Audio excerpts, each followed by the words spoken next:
Front சைடுக்கும் back சைடுக்கும் உண்டான பட்டியுடைய உயரம் வந்து பார்த்தீங்க அப்படின்னா 4 இன்ச்சுக்கு நம்ம வந்து மார்க் பண்ணிக்கலாம். இப்போ இந்த 4 இன்ச்சுக்கு மார்க் பண்ணினதுக்கு பிறகு போட் மாதிரி நம்ம வளைப்போம் இல்லைங்களா, அந்த வளைவை எப்படி கண்டுபிடிக்கணும் அப்படின்னா,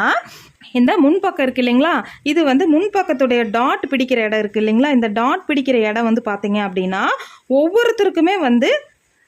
இந்த சென்டர் டாட் பிடிக்கிற இடம் வந்து அளவுகள் வந்து மாறும். எப்படின்னு பார்த்தீங்க அப்படின்னா, அகலமான உடல் தோற்றம் இருக்கிறவங்களுக்கு வந்து இந்த சென்டர் டாட்டை வந்து நம்ம மார்க் பண்ணுவோம் இல்லைங்களா, சென்டர் டாட் மார்க் பண்ணுற இடம் வந்து நமக்கு வந்து 3 இன்ச்சுக்கு மேலே 3.5 4 4.5 இன்ச் வரைக்கும் வந்து நமக்கு பிரஸ்டுடைய சென்டர் பாயிண்ட் வர்ற அளவுக்கு வந்து இந்த சென்டர் டாட்டுடைய அகலம் வந்து நமக்கு மாறும். இதுவே வந்து 28 30 32 34 அப்படிங்கிற இன்ச்சுக்காரங்களுக்கு வந்து பார்த்தீங்க அப்படின்னா இந்த பட்டியுடைய சென்டர் டாட் வர இடம் பார்த்தீங்க அப்படின்னா 2.5 இன்ச்சிலிருந்து 2.25 3 இன்ச் வரைக்கும் வந்து இந்த சென்டர் டாட்டுடைய இடம் வந்து நமக்கு மாறும்.